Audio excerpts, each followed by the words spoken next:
চট্টগ্রামের হামজারবাগে জনসংযোগের সময় চট্টগ্রাম ৮ আসনে বিএনপির প্রার্থী এরশাদুল্লাহ দুর্বৃত্তের গুলিতে আহত হয়েছেন। পরে তাকে উদ্ধার করে চট্টগ্রাম এভার কেয়ার হাসপাতালে ভর্তি করা হয়েছে। এ নিয়ে বিস্তারিত জানাতে চট্টগ্রাম থেকে আমাদের সঙ্গে যোগ দিচ্ছেন সহকর্মী অনুপম শীল।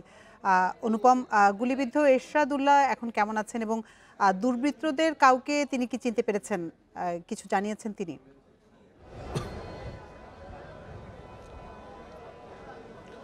আমরা এখন চট্টগ্রামের বেসরকারি হাসপাতাল এভার কেয়ার হাসপাতালে আছি এবং আমার পেছনে নিশ্চয়ই দেখতে পাচ্ছেন যে প্রচুর নেতাকর্মী ইতোমধ্যে ভিড় করেছে এবং সর্বশেষ যে তথ্য আমরা পেয়েছি তাতে এরশাদুল্লাহ, যিনি চট্টগ্রাম ৮ আসন থেকে গত পরশুদিন যে বিএনপির প্রার্থী তালিকা ঘোষণা করা হয়েছে সেই প্রার্থী তালিকায় চট্টগ্রাম ৮ আসন থেকে যিনি মনোনয়ন পেয়েছেন, পাশাপাশি যিনি চট্টগ্রাম মহানগর বিএনপির আহ্বায়কও, তার শারীরিক অবস্থা আমরা সর্বশেষ তথ্য অনুযায়ী কিছুটা স্থিতিশীল আছে। তিনি খুব একটা গুরুতর অবস্থায় নেই বলেই আমাদেরকে এখানে তার যে বিভিন্ন সূত্র জানিয়েছে। তবে তার সাথে আরও ২ থেকে ৩ জন যারা আহত হচ্ছেন, এর মধ্যে অন্তত একজন যার নাম সারোয়ার বাবলা, যিনি স্থানীয় বিএনপি নেতা এবং তার শারীরিক অবস্থা কিছুটা আশঙ্কাজনক বলে আমাদেরকে এখানে আমরা বিভিন্ন সূত্র থেকে জানতে পেরেছি। যদিও চিকিৎসক কিংবা তার যে পরিবারের লোকজন তাদের কাছ থেকে কিন্তু এখনো এই বিষয়ে কোনো তথ্য পাওয়া যায়নি। তবে আমরা তার বাবার সাথে কথা বলেছিলাম এবং যে সারোয়ার বাবলার, এবং পাশাপাশি তার ছোট ভাইয়ের সাথেও কথা বলেছিলাম।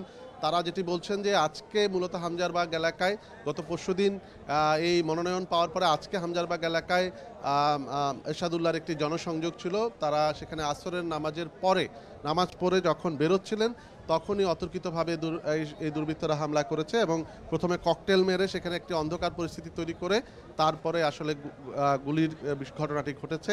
এবং সেই সময় ছুটোছুটির মধ্যে আসলে এই সারোয়ার বাবলা তিনি সহ বেশ কয়েকজন ৩ জন অন্তত আমরা শুনেছি যে গুলিবিদ্ধ হয়েছেন। এবং এক্ষেত্রে সারোয়ার বাবলার বাবা আমাদেরকে যেটি বলেছেন যে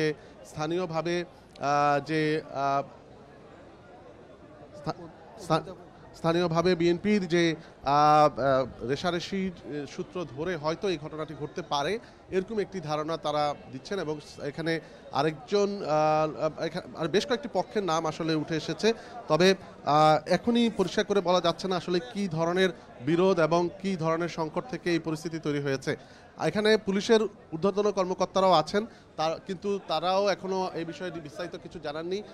তবে নেতাকর্মীরা এখানে এখন আছেন, কিছুটা উত্তপ্ত পরিস্থিতিও আছে, ক্ষুব্ধ নেতাকর্মীরা যে এইরকম একটি পরিস্থিতিতে মানে নিরাপত্তা নিয়ে এই ধরনের সংকট, বিশেষ করে প্রার্থীর উপর এই ধরনের গুলি। অনুপম, আপনি আরো তথ্য সংগ্রহ করতে থাকুন, আমরা পরবর্তীতে আবার আপনার সাথে যোগাযোগ করব।